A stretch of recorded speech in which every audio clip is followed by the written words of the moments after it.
For the longest time, humanity operated under a comforting assumption. We believed the universe adhered to a strict, predictable order. We thought we understood the rules: how stars ignite, how planets coalesce, and how galaxies mature over eons. But every so often, an observation arrives that forces the entire scientific community to freeze, look closer, and admit the uncomfortable truth: we were wrong. The James Webb Space Telescope has just delivered exactly that kind of moment. Across the dark corners of the cosmos, Webb has unveiled events and structures that, according to our textbooks, simply shouldn't exist the way they do. We're seeing young stars forging crystals that inexplicably end up frozen inside comets. We see dying stars exhaling their final breaths, transforming their own destruction into the raw ingredients for future worlds. We see supermassive black holes, once thought to be violently ejecting matter, now revealed to be quietly feeding instead. We are seeing entire populations of galaxies that defy every classification category astronomers have ever created, sitting at the dawn of time like unanswered riddles. And perhaps most visually stunning, we see massive stars locked in a slow, violent waltz, carving perfect geometric spirals of dust through the void, patterns no lens has ever witnessed before. These aren't isolated anomalies. Together, they tell a single, cohesive story. The universe is far more interconnected, precise, and surprising than our models ever allowed. This isn't just about a telescope capturing beautiful images.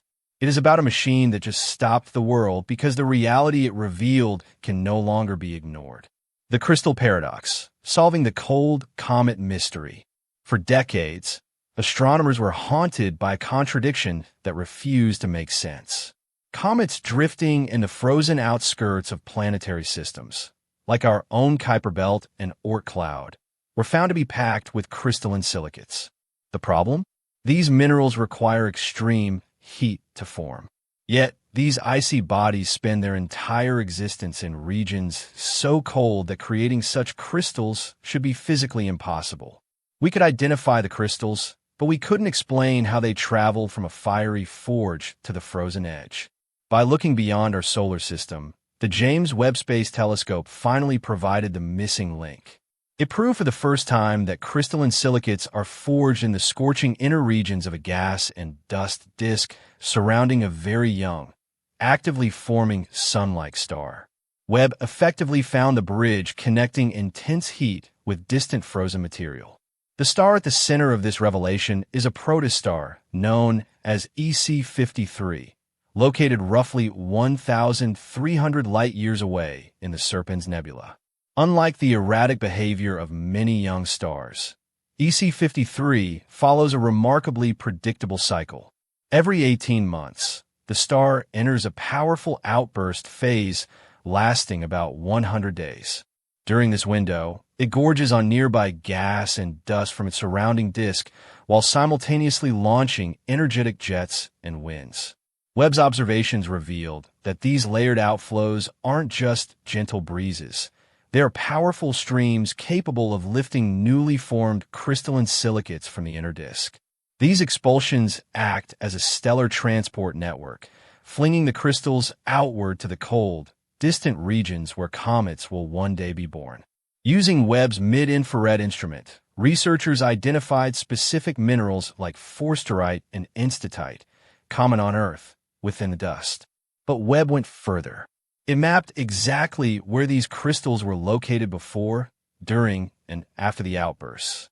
The data confirmed that the star's own winds act as a conveyor belt, redistributing these superfine particles across the forming system. Webb has shown that these crystals aren't anomalies. They're a natural consequence of stellar evolution, deliberately transported to become the seeds of future worlds. The Helix Nebula, the architecture of death. When Webb turned its gaze toward the Helix Nebula, it wasn't simply capturing a cosmic landmark. It was offering humanity a preview of the fate that may one day await our own Sunday. The Helix represents a late stage in stellar evolution, where a dying star sheds its outer layers, releasing vast amounts of gas and dust back into the void. Webb's high-resolution, near-infrared vision zoomed deep into this process, revealing that what once looked like a soft, glowing ring is actually a complex system of sculpted gas. The structure is being shaped by a violent interaction. Fast, blistering stellar winds are slamming into slower shells of material ejected earlier in the star's life. One of the most striking features Webb revealed is the presence of countless cometary knots, pillars of gas with extended tails pointing away from the center. These structures trace the inner edge of the expanding shell, carved into existence by the collision of hot winds against cooler, older material. At the heart of the nebula sits a blazing white dwarf, the exposed core of the dying star.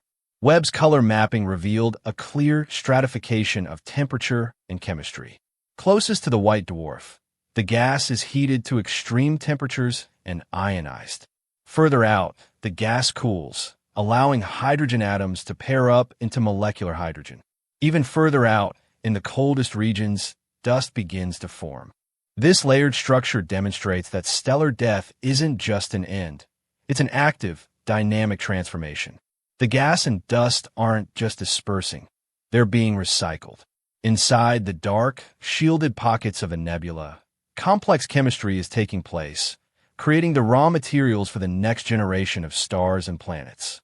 Through Webb's eyes, the Helix Nebula transforms from a static object into a living process of cosmic rebirth. The heart of Circinus, a black hole revealed. At the center of the Circinus galaxy, located about 13 million light-years away, lies a supermassive black hole that has shaped the evolution of its entire host. For decades, astronomers knew this engine was active, but they couldn't directly see what was happening. The region was flooded with intense starlight and wrapped in thick clouds, making it impossible to distinguish the structures. Scientists could detect a powerful excess of infrared light, but the source was a mystery. Was it matter being violently ejected outward in massive outflows? Or was something else happening closer to the event horizon? To solve this, Webb utilized a technique never before applied to an extragalactic target in space: infrared interferometry. By using a special mask with 7 tiny hexagonal openings, Webb effectively transformed itself into an array of smaller telescopes. This allowed astronomers to reconstruct images with a level of sharpness that effectively doubled Webb's resolving power. The results overturned decades of conventional thinking. Models had long suggested that the excess infrared light was coming from dusty outflows, material being blown away. Webb revealed the opposite. Approximately 87% of the infrared light comes from regions extremely close to the black hole, specifically the accretion disk and the torus of gas feeding the black hole itself. Only a tiny fraction was outflow. This discovery fundamentally changed how we understand the energy flow in active galaxies. It showed that, at least for Circinus, the black hole is not primarily defined by what it throws out, but by what it consumes. The impossible galaxies of the early universe. Scanning the vast extragalactic surveys, a team of astronomers identified a small group of objects that refused to fit into any known category. These sources appeared extremely tiny and compact, almost point-like, which usually suggests a quasar powered by a supermassive black hole. Yet, when looked at closely, the usual quasar signatures were missing. These objects were too distant to be stars in our own galaxy, yet too faint to be quasars. Principal investigator Haojing Yan described them as astronomical platypuses, creatures whose features seem mutually exclusive, yet are undeniably real. The 9 objects identified date back to between 12 and 12.6 billion years ago, placing them very close to the dawn of the universe. Spectral data deepen the mystery. Unlike quasars, which show broad emission lines indicating gas moving at extreme speeds, these objects showed narrow, sharp lines. They weren't quasars. They weren't standard star-forming galaxies. The research team proposed a profound possibility. Webb may be revealing an earlier stage of galaxy formation than astronomers have ever observed. We are likely looking at the primordial building blocks. Compact seeds formed quietly in the early universe before chaotic mergers reshaped them into the large spirals we see today. These impossible objects represent a missing chapter in the story of how galaxies came to be. The serpent in the dust, the APEP system. Then there is the system known as APEP. When astronomers pointed Webb at it, they realized they were seeing something unprecedented. Earlier telescopes had seen a single shell of dust. Webb's mid-infrared image revealed not one, but four enormous, serpentine spirals of dust, expanding outward like cosmic rings frozen in motion. This geometry is the result of a rare binary system containing two Wolf-Rayet stars. These stars orbit each other on a long, 190-year path. During their close approach, the stars' powerful winds collide at speeds of 2,000 kilometers per second. This violence condenses carbon-rich dust, which is then carried outward by the system's expansion. Because the orbit is so consistent, the dust shells stack up like a historical record, a clockwork spiral written in the sky. But Webb confirms something else. APEP is actually a trio. A third star, a massive supergiant, is gravitationally bound to the pair. This third star plays a dramatic role, physically slicing through the expanding dust shells and carving out funnel-like cavities that appear in the same spot on every spiral. Webb didn't just show us a chaotic explosion. It showed us a system of violence, precision, and repetition. It is a glimpse into a volatile future, as the central stars are destined to eventually detonate as supernovae, potentially unleashing gamma-ray bursts. The conclusion: when you place all these discoveries side by side, a pattern becomes impossible to ignore. The James Webb Space Telescope didn't just reveal isolated curiosities scattered across space. It revealed a universe that is far more active, far more structured, and far more deliberate than we once believed. Young stars are not quietly forming planets in calm disks. They're violently forging crystals and throwing them across entire systems. Dying stars are not fading into nothingness. They're carefully sculpting their final breath into layered structures that seed the next generation. Black holes are not merely blasting material outward. They're complex engines fed by inflows we are only just beginning to map. This is why James Webb stopped the world.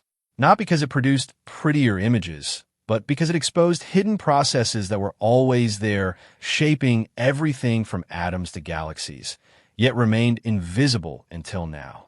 Each discovery corrected an assumption. Each image rewrote a paragraph in our understanding. The universe is not simpler than we thought. It is more intelligent in its complexity. What Webb has shown us is not the end of the story. It is the moment we realize how much of the story we were missing. And if this is what the universe reveals when we finally learn how to look properly, the most unsettling thought is not what we have discovered, but how much more is still waiting to be seen.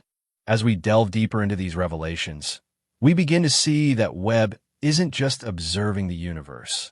It is peeling back the skin of reality to reveal the skeletal structure underneath. For nearly a century, we treated the space between stars as a vacuum, a literal void where nothing happened.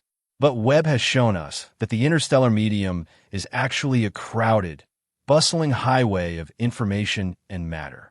Take, for instance, the way Webb peer through the iconic pillars of creation. Previous telescopes saw these as opaque, monolithic towers of mystery. Webb's mid-infrared sensors, however, turned them translucent.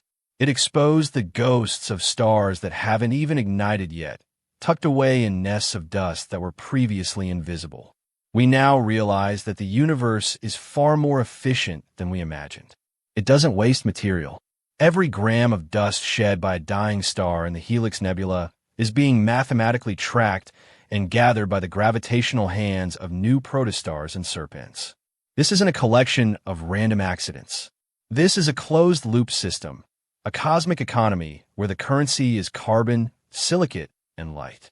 The quantum connection, perhaps the most unsettling realization coming from the James Webb data, is the precision of the timing. Whether it is the 18-month pulse of EC 53, or the 190-year orbital dance of a PEP. The universe seems to be operating on a series of nested clocks. When we see the same crystalline structures in our own primitive meteorites that Webb is currently watching form 1,300 light-years away, we are forced to acknowledge a terrifyingly beautiful truth. The history of our own atoms is currently being reenacted in real time across the galaxy. We used to think of the Earth as a unique blue marble, an island of complexity in a sea of chaos. But Webb's ability to map the chemistry of these distant disks suggests that the ingredients for life aren't just rare treasures found on our world. They're the standard output of the stellar manufacturing process. The platypus galaxies Webb found at the edge of time prove that the universe was ready for structure almost immediately after the Big Bang. There was no long dark age of aimless drifting. The cosmos was building, organizing, and tuning itself from the very first second. The final narrative. We are living through the era of the Great Correction. Every week, a new batch of data from Webb lands on a researcher's desk, and a theory that has stood for 40 years is quietly retired. We are learning that the universe is not a graveyard of dead stars and empty space. It is a living, breathing, and remarkably intelligent architecture. The supermassive black holes we feared as cosmic erasers are now seen as the anchors of galactic stability. The voids of space are now seen as the nurseries of future worlds. We have moved from being observers of a finished product to witnesses of an ongoing construction project. The James Webb Space Telescope didn't just change what we see, it changed how we think. It moved the world because it forced us to look at the night sky not as a distant map, but as a mirror. If the universe is this precise, this deliberate, and this interconnected at the scale of galaxies, then what does that say about the life that has emerged to observe it? We're no longer looking for our place in the universe. We are realizing that we have been part of its structure all along. The signal is clear, the data is undeniable, and the story is only just beginning. The question is no longer, what will we find next? But, are we ready to handle the answer? I'd love to hear what you think about this, so drop a comment below. If you enjoyed our conversation today, please share this video and subscribe to help the channel grow. Every bit of support counts.